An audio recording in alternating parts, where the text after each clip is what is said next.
அங்கமெல்லாம் கண் படைச்சு ஆயிரமா பேர் படைச்சு வாரா பாருங்கம்மா அவ யாரு மாரியம்மா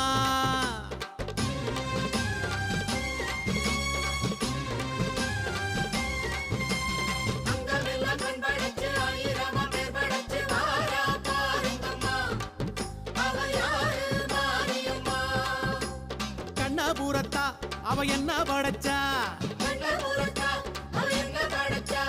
சித்திரையில் முத்தடுக்க கொள்ளிடத்து ஆத்து பக்கம் வாரா மாரிய